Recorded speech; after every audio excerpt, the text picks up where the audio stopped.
kung okay ba yung crucifix na sinusuot na hindi pa nabibless.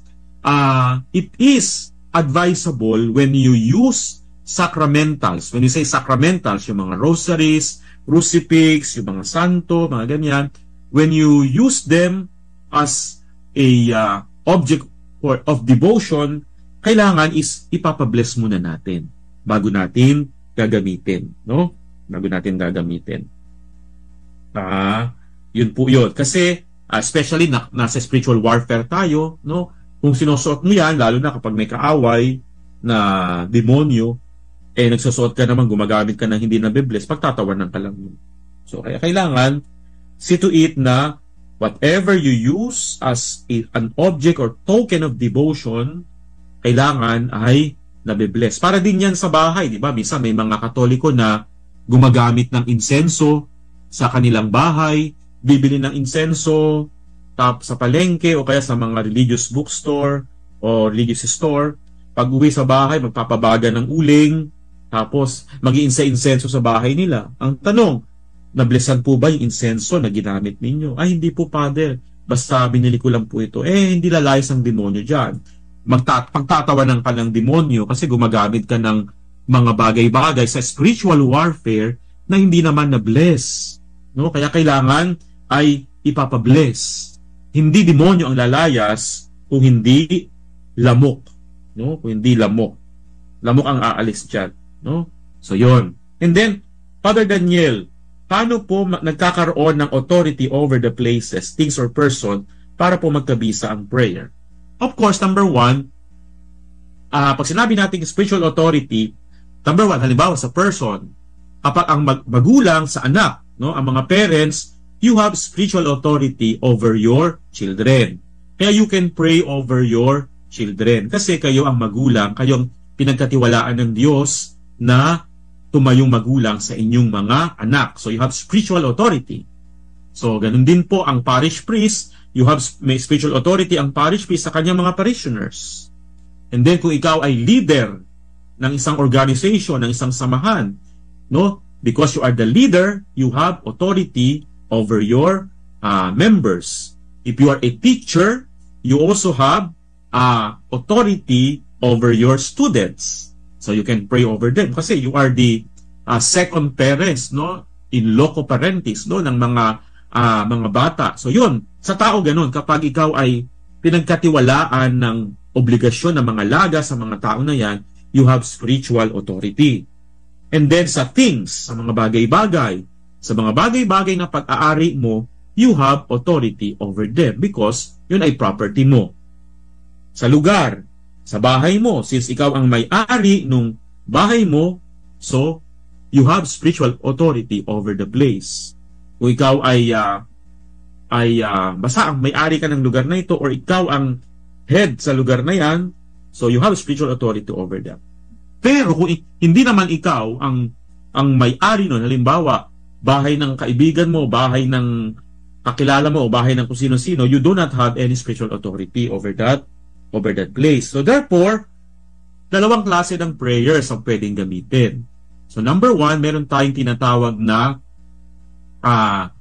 imperative, yung prayer of command in terms of sa deliverance prayers kasi meron tayong command prayer, no? Meron tayo ibig sabihin niyan, directly you command the spirit, no, in the name of Jesus because you have spiritual authority. But if you do not have spiritual authority, what prayer could you use? You can use prayers of supplication. So ano po yung pagkakaiba nun? Yung prayers ng command prayer or imperative prayer tsaka yung prayers of supplication. So ang imperative prayer, you directly command the spirit, in the name of Jesus Christ, I command you, no, get out from this place, no? Yun, directly kino-command mo yung spirit in the name of Jesus. Because you have spiritual authority. But if you do not have spiritual authority, you can use prayers of supplication. That means you directly call God, no, in prayer so that God will deal with that spirit. For example, dear Lord Jesus Christ, we ask you to liberate this place from any kind of demonic bondage from the Lord Jesus Christ. No, you ask the Lord Jesus Christ not directly commanding the spirit kasi wala kang spiritual authority. Whereas kapag meron kang spiritual authority, you can command the spirit, no? In the name of Jesus, I command you. Pero kapag wala, ay you ask the Lord Jesus Christ to do the expulsion of the spirit. So yun po yun. Okay? So yan. And then pahabol po, kung ang isang Katoliko ay gustong magpa-deliverance prayer sa isang exorcist priest, ano po ba ang procedure? Well, usually, pwede naman any priest no could do the deliverance prayers, no? Kasi yung deliverance prayers considered siya as minor exorcism. Ang pagkakaiba lamang po ng parish priest at exorcist priest, the exorcist can use the Roman ritual, the rite of exorcism, especially for the possessed. But any parish priest could do the deliverance prayers, no? Because they have spiritual authority over their parishioners. So yun po yun. Minor exorcism. Basta, as long it's a minor exorcism, any priest can do that. But, ang pagkakaiba lang, the exorcist can use the Roman ritual of exorcism, the solemn rite of exorcism. Kaya, kasi akala nung iba, exorcist lang po yung yung makakagawa nun. Yes, exorcist can do the Roman ritual prayer, the solemn rite of exorcism. But the minor exorcism, any priest can do that, no? Using the standard prayer of deliverance, no? Kaya yung mga nagpapabless po dyan ng bahay, you can also ask your parish priest to bless your house, especially kapag may mga manifestations, but using the minor exorcism or prayers of deliverance. Pagpatuloy po natin yung ating tinatalakay kanina. So, pinag-usapan natin yung mga purpose, yung operations, and then ngayon, means, no? Means ng mga curses, ng mga spells na yan, no? Number 1 is through hexes and spells.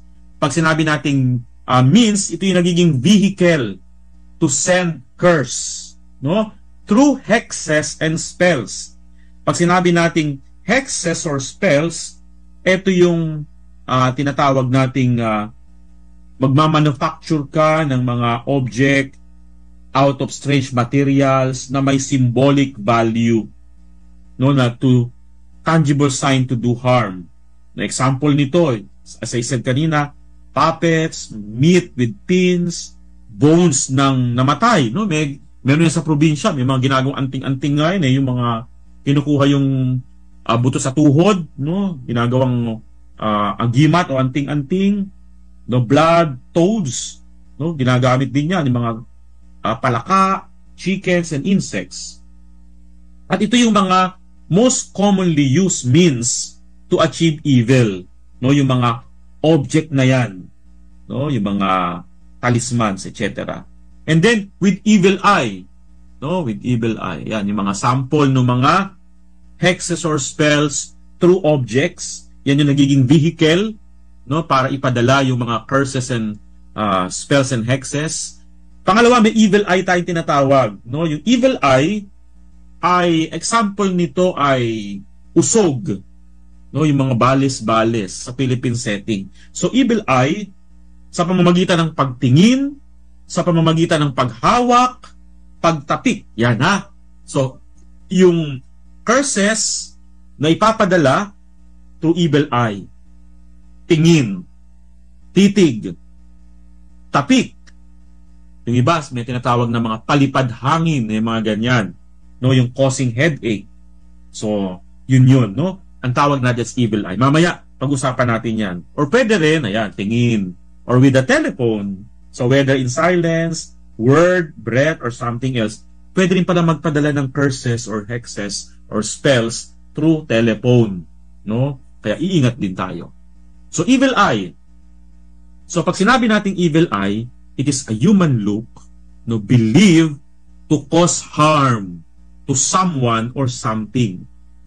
Yung balis or yung usog na tinatawag yan sa Pilipinas, meron tayong phenomenon yan, usog or balis, na kapag tingin lang, nakatuwaan, no, nagkakaroon ng sakit, no, O kaya nausog yung napagkatuwaan yung puno, o hindi na namunga, namatay, o pwede yan. No? So yun ang tawag doon is balis or usog. No, for example, yung buntis, nagdilihi, ang sinasabi, no, meron din gutom, etc. And then the effect of this ay yung taong nausog o nabalis ay sumakit yung tiyan, sumakit yung ulo, nawala yung appetite. So, sa Pilipinas, ang ginagawa natin dyan, kadalasan, ay nilalawayan. May mga ganun-ganun, nilalaway-lawayan, So yan, no? So evil eye is a human look believed to cause harm to someone or something. The harm may have come in the form of anything from a minor misfortune to disease, injury, or even death. No, symptoms of illness caused by the evil eye include loss of appetite, excessive yawning, hiccups, vomiting, and fever, yung mga balis-balis. Sa Philippine setting po, ang tawag natin dyan ay usog. Ayan, usog or balis. No? Ayan, napagkatuwaan yung bata sumakit ang tiyan, sumakit yung ulo, nag-iyak-iyak kasi nabalis siya, usog siya. Kaya kadalasan pera usog, nilalagay yung laway sa daliri para tawag dito, gumaling sa kanilang mga usog-usog. So meron tayong ganyan na nangyayari, no? Kaya nagsuot ng mga ganito, no? Mga bata, no, yung mga ganyan, pag may mga binibinyagan, no, may suot-suot na ganyan, etc. Ito po ay mga tinatawag na occult object po ito. So we discourage the use of this. Pag binuksan yan, kung ano-ano mga nandiyan dyan, mga dyaryo, may mga buto-buto, may mga tawas, etc. Lalo na yung mga bata, yung amulet na ito, pera usog na ito, no? To counteract the effect of the evil eye and usog in a person ay usually ay kailangan ng prayers, deliverance prayers, and also yung use of mga sacramentals.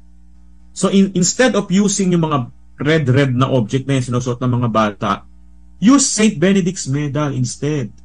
No, because the Saint Benedict's medal is a medal with exorcism prayer.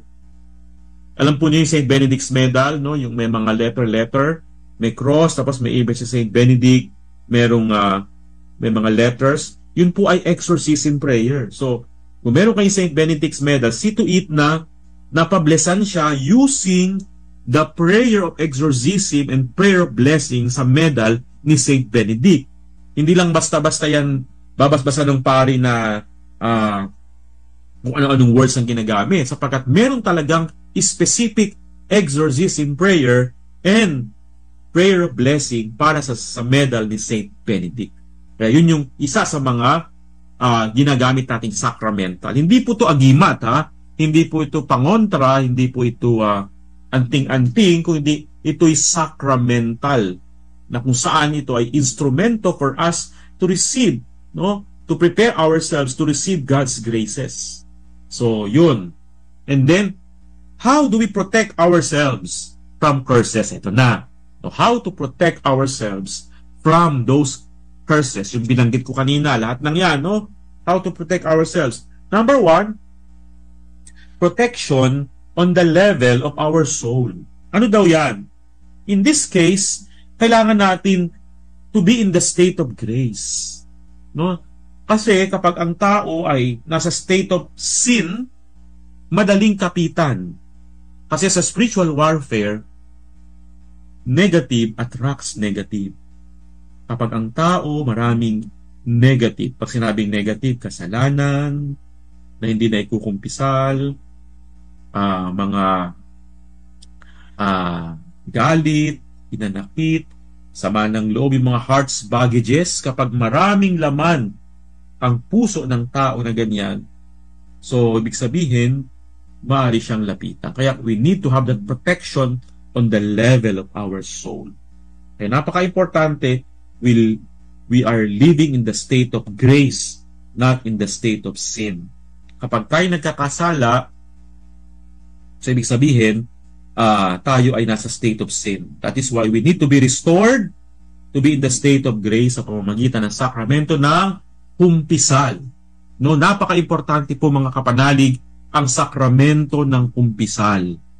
No, because confession is more powerful than exorcism. Tandaan po niya na confession is more powerful than exorcism.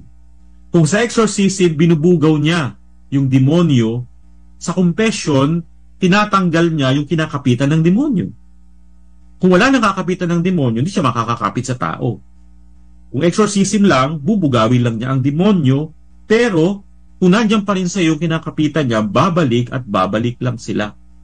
Para daw yan na halimbawa sa isang lamesa, merong maruming bagay. Kapag merong maruming bagay at nangangamoy, ano nangyayari? Dadapo sa kanya ang langaw. O ikaw naman, ang gagawin mo, bubugawin mo yung langaw. O umalis yung langaw. Pagkaalis ng langaw, makalipas ang ilang sandali, babalik ulit siya. Bubugawin mo ulit. Aalis siya. And then babalik ulit. Bubugawin mo ulit. Parang ganito yan, ano? Yung exorcism, tutulungan tayong bugawin yung langaw na kumakapit dun sa lugar na yan. But, the sacrament of confession, lilinisin niya yung binabalik-balikan ng langaw. Para wala na siyang babalik-balikan. Kaya magkatuwang yung dalawang yan, no? Confession and exorcism. But confession is more powerful than exorcism. Kaya ang confession, isang pamamaraan to protect ourselves on the level of the soul. Yan po yan mga kapanalig. Protection on the level of the soul. And then second is protection on the level of the mind and the will. Ito naman yung pamumuhay natin ng tinatawag nating living a life ng mga virtues, yung prudence, temperance, lahat ng yan, living a virtuous life. No, theological virtues yan, yung faith, hope, love, nangunguna sa puso natin yan. Mahalaga yan, no? They are being fortified by the actual grace na natatanggap natin sa mga sakramento.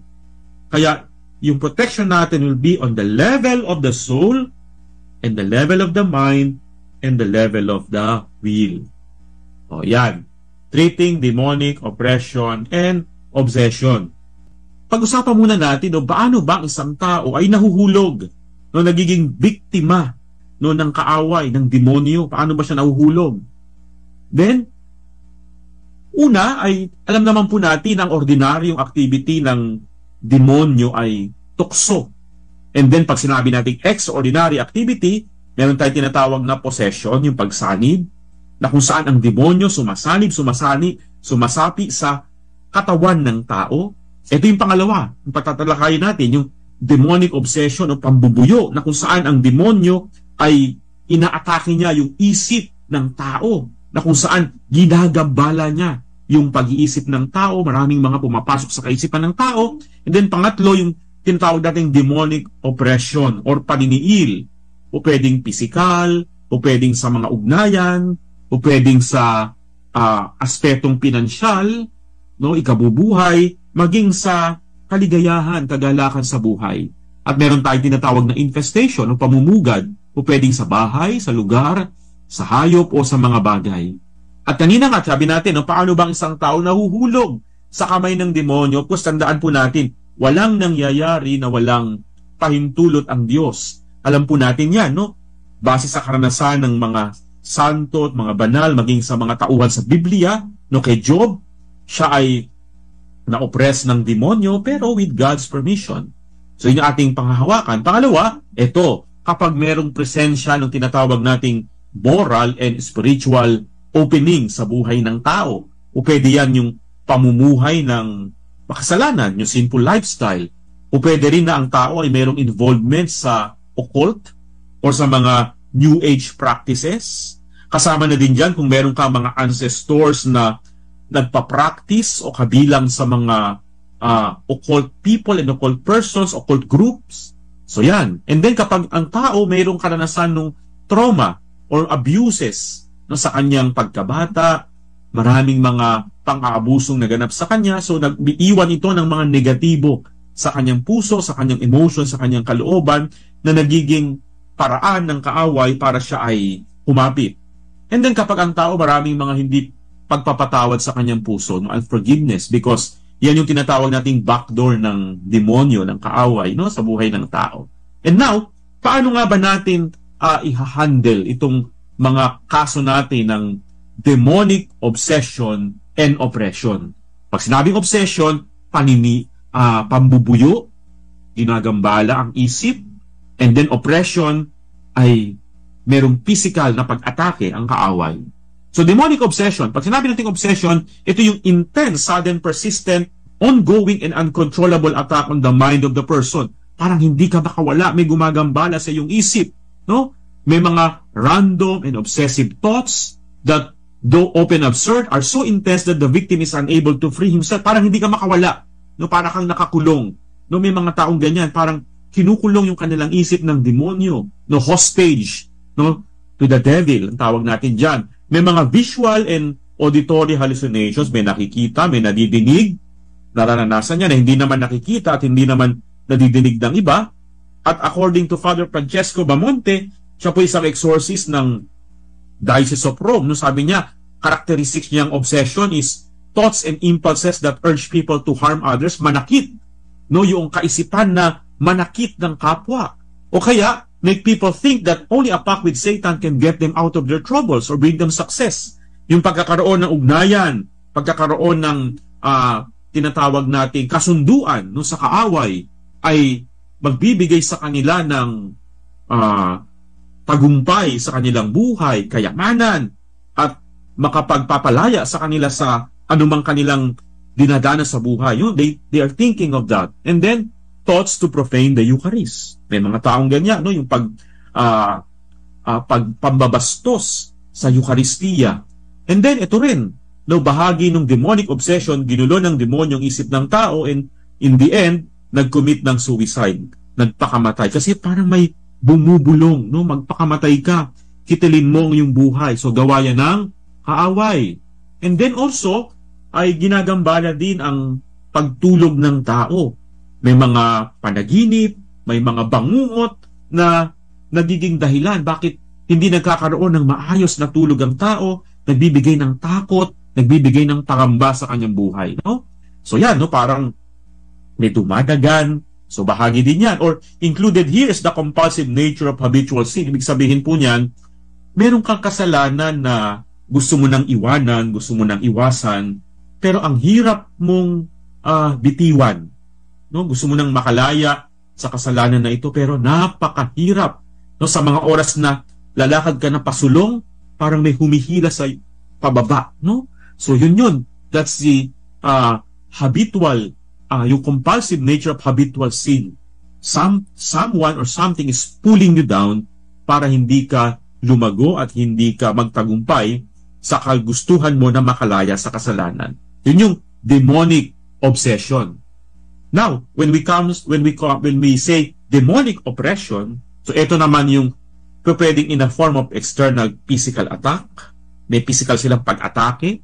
May sakit na nararanasan na gawa ng kaaway. Kung yung kanina, ang inaatake niya is isip, that's obsession or pambubuyo. Ito naman ngayon is namimisikal na siya, nang-aatake na siya physically. Pwedeng sa kalusugan, no, may mga kaso po tayo na ganyan, na ang demonyo can also provoke sickness. May mga tao na marami ng mga doktor ang pinuntahan, nagpa-laboratory examinations, nagpa-ultrasound, nagpa-MRI, magagaling na doktor na ang mga pinuntahan, pero unti-unting nagde-deteriorate yung kanilang kalusugan. Hindi ma-detect o hindi ma-identify ng doktor kung ano ba talaga ang kanilang karamdaman. Pati mga gamot, parang walang epekto, unti-unting ang kalusugan ay bumabagsak. So po pwedeng because the person is being attacked by the enemy. Oppression, tawag natin dyan. Oppression sa pamamagitan ng health. Marami po tayong ganyan sa Bible, di ba? May mga tao sa Biblia na ang kanilang sakit, ang kanilang karamdaman ay hindi lang talaga natural na karamdaman, kundi karamdaman na gawa ng demonyo. Yung pinagaling ni Jesus na babaeng kukot, Alam naman natin yung kanyang pagkahukot ay hindi lang natural na karamdaman, kundi karamdamang gawa ng demonyo. Pangalawa, meron din yung the mute and the deaf, no? Yung kanyang pagkapipi, pagkautal, pagkabingi, hindi lang talaga natural na pagkautal at pagkabingi, kundi ito'y gawa ng demonyo. Kaya ang tawag natin yan is oppression sa pamamagitan ng health. Inaatake ang kalusugan ng tao. Pag sinabi nating demonic oppression, ito'y paniniil ng demonyo, number one, partikular sa kalusugan ng tao. Meron po tayong question mula po sa ating Facebook Live, no? Sa ating programa, mula po kay Salome Guevara, no? Sabi po niya dito, no, good afternoon, Reverend Father Daniel. Ask ko po, totoo po ba yung tinatawag nila na galaw tao, na kahit po ipagamot ay di gumagaling? At ano po ba ang dapat gawin upang mawala ito? Ito po yung sinasabi natin, no? Yung galaw tao, ito'y tinatawag nating demonic oppression. Kasi ang demonic oppression, po pwede siya na directly or indirectly. Dalawang klase po yan, ha? Pag sinabi nating directly, direkta ang demonyo, nagbibigay ng sakit, nagbibigay ng karamdaman sa tao. Pwede rin namang indirectly na sa pamamagitan ng ibang tao, po pwedeng magkaroon ng sakit yung isang tao dahil sa inggit, dahil sa galit, no? Kumbaga, kumonsulta, humingi ng tulong sa isang taong mayroong kapangyarihan na tinatawag nating black magic o kapangyarihang itim na mula sa demonyo para bigyan ng sakit o karamdaman ang isang tao. And therefore, the nature ng sakit na ito is something spiritual, something demonic. Kaya kahit na magpadoktor ka na magpadoktor, anong klaseng gamot ang ibigay sa iyo, walang nangyayari. No, nagiging ineffective yung mga medicine kasi ang iyong sakit ay pwedeng gawa ng demonyo through galaw tao. So, ibig sabihin, kailangan mong gamitin dyan na means para ikaw ay gumaling, para ikaw ay lumaya, ay yung tinatawag nating mga spiritual means. No, mamaya, pag-uusapan natin ano ba yung mga spiritual means para tayo gumaling mula sa demonic obsession and demonic oppression. Kaya, ang sagot po natin dyan, kaya Salome Guevara, totoo po na may galaw tao. Yan po ay gawa ng demonyo, gawa ng kaawa. It is something spiritual, no? Kaya kailangan ang ating mga gagamiting means ay something spiritual din para malabanan at para gumaling yung taong nakaka-experience ng demonic oppression through health or yung mga galaw tao na yan. Okay? So tayo po ay magpapatuloy. Pangalawa, na pwede rin nilang gambalain sa tao yung tinatawag nating relationships, ugnayan. No, ibig sabihin, ang demonyo po pwede rin siyang mag-cause ng pagkasira, no?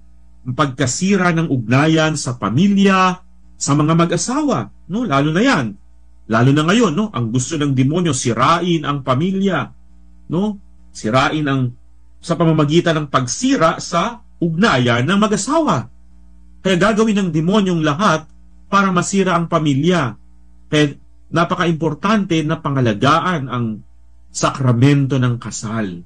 Sapagkat kapag nawasak o nasira no, itong sakramento na ito, mawawasak din at masisira ang pamilya. So yun, destroys marriages, and then breaks up engagement, foster fights in the families, mga away-away sa pamilya, magkakapamilya, nag-away-away, wala namang mga natural na kadahilanan, bigla-bigla na lang mag-aaway sa pamilya, mga magkakapatid, away-away, magpipinsan, mag-away-away.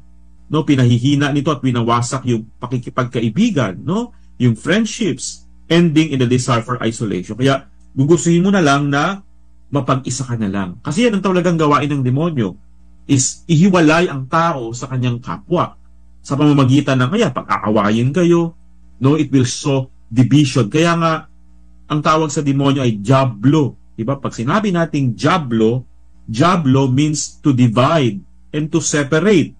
Kaya bukod sa ang inaatake ng demonyo is kalusugan, bukod sa health, the devil also attacks relationships, family, asawa, kaibigan, community, mga organizations, mga magkakasama sa opisina, So lahat ng yan ang kanyang gusto is sirain at wasakin. Kaya part yan ng demonic oppression, no? Relationship.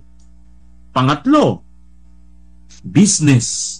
Pwede yan, or job.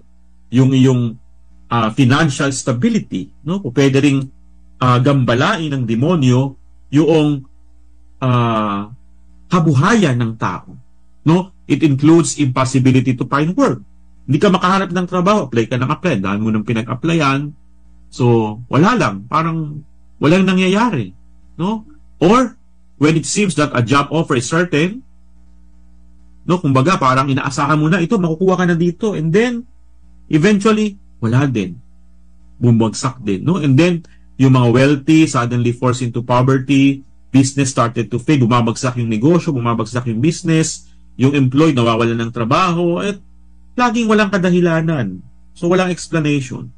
Kasi kung pwedeng ginagambala ng demonyo ang economic status o financial stability ng iyong buhay. So kaya tatlo yan, yung health, kalusugan, pangalawa, ugnayan, relationship, and then pangatlo, yung financial or economic condition ng tao. So pwede yan. And then, ayan, enjoyment of life.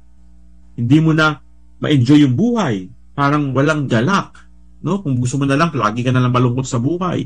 So kasi ang demonyo ang nagbibigay ng kalungkutan na yan. And then eventually, hahangarin mo na lang na magpakamatay because of despair. So kaya nangyayari, may mga tao na nagkukumit ng suicide. Kaya yun. Demonic obsession and demonic oppression. And then, how do we understand? Paano ba natin maunawaan at maintindihan ang galaw, no, yung ng demonyo sa ating buhay? Sabi ko nga sa inyo kanina, meron tayong tinatawag na physical attack, no?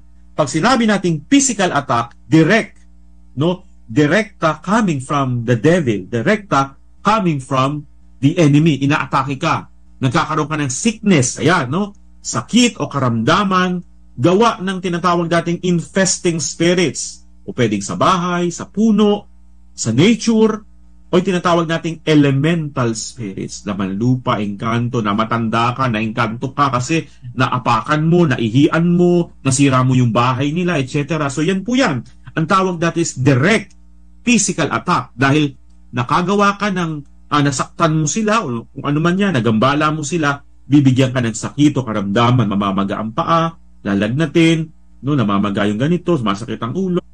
Unang pamamaraan yung direct physical attack. Sabi ko nga po sa inyo kanina, nagbibigay ng sakit at karamdaman, yung mga tinatawag nating elemental spirits, mga laman lupa, mga engkanto, kapag nakagawa ka ng masama sa kanila. Kaya nga tayong mga Pilipino, ayan, kapag merong pupunta sa isang lugar, nagtabi-tabi po, tabi-tabi po. Actually, ang tabi-tabi po ay isang form of submission. That means, nagsinasabit mo yung sarili mo sa kanila. So, instead of tabi-tabi po, you have to command them, in the name of Jesus, I command you, get away from this place. Instead of saying tabi-tabi po, because this is a form of submission. You submit yourself. Now, eto na, no? Inaatake ang tao sa 5 senses natin. Ano yan? Number 1, sense of seeing, eyes. No? May mga nakikita, no? May mga nakikita, especially, may nakikita ka na hindi nakikita ng iba. So you are being harassed through the sense of sight, eyes. Pangalawa, ears. O pwede rin yan na nakakarinig ng mga bagay-bagay na hindi naman naririnig ng iba. O dili kaya, may naririnig na boses na magpakamatay, saktan si ganito, gawin yung ganyan, hindi ka mahal ng Diyos, hindi ka mahal ng mga magulang mo. So pwedeng gamitin ng demonyo itong ating sense of hearing para i-oppress tayo. Kaya napaka-importante na we consecrate, no, our sense of hearing. And then touch. So minsan, may mga pagkakataon na habang natutulog, merong gumagambala sa pamamagitan ng parang may nandadagan. Nangyayari po yan, ano?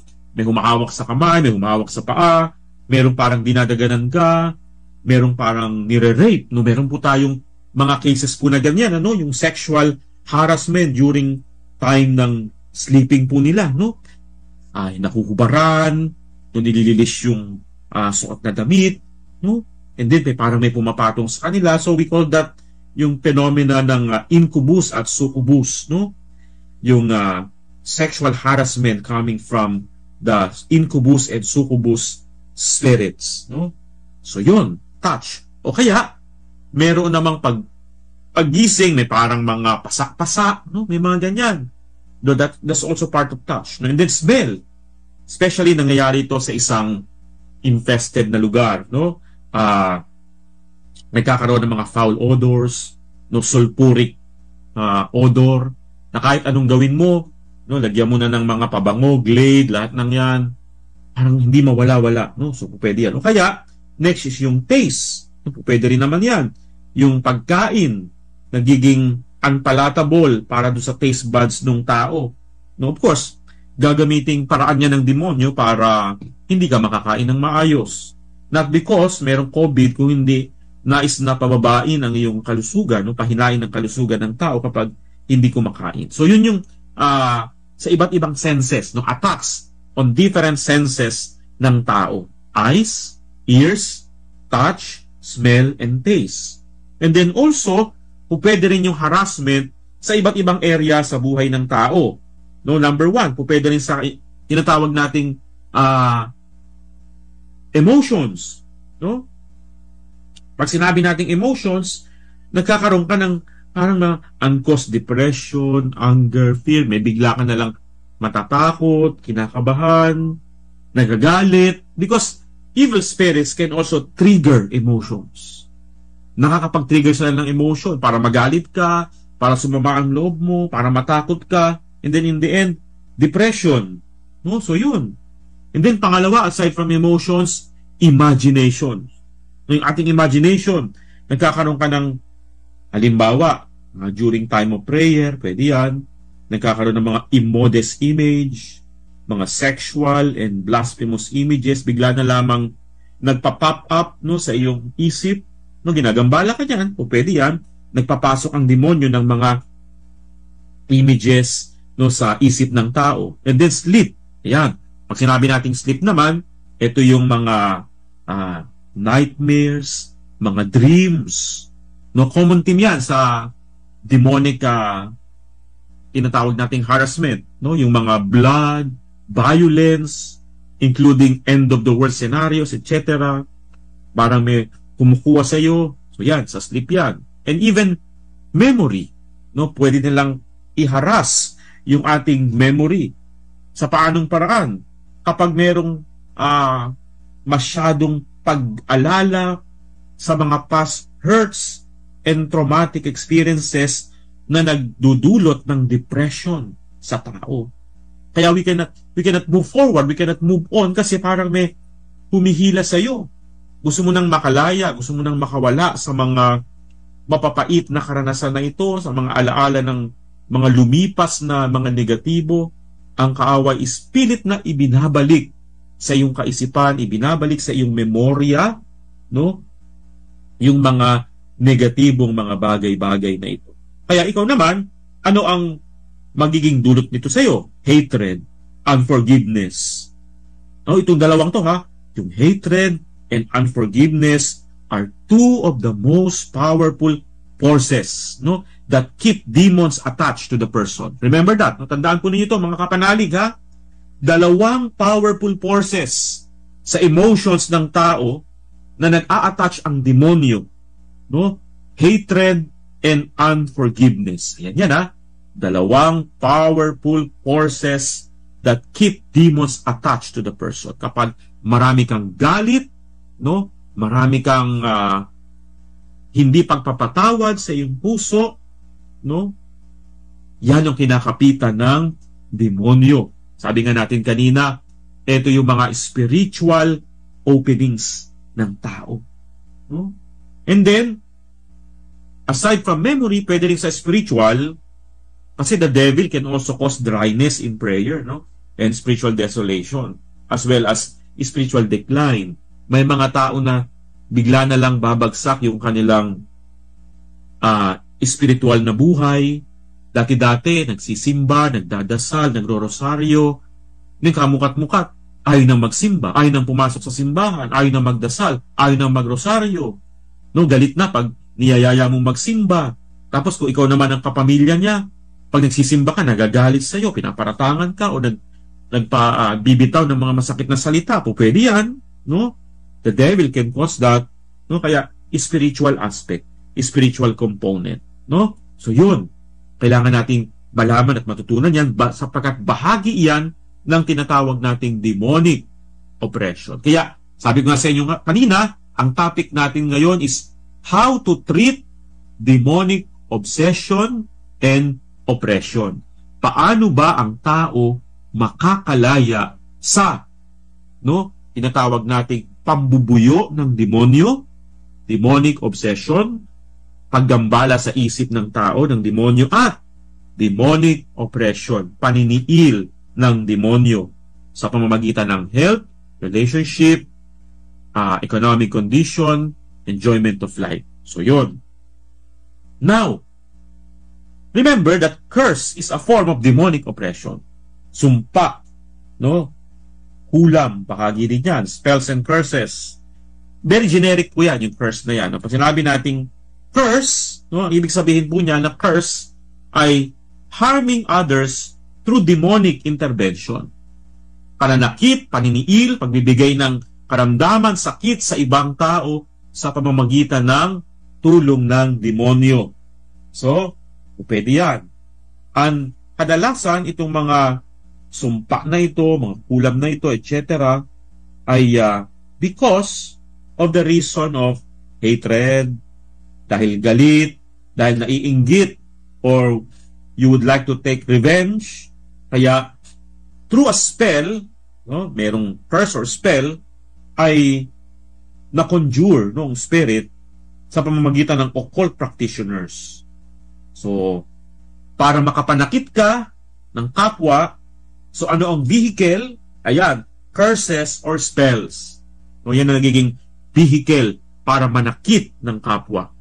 So, demonic oppression can also be through spells and curses. And then, some signs na mayroong curse, sa tao. So, ano-ano yung mga signs? Number 1, chronic depression and sickness.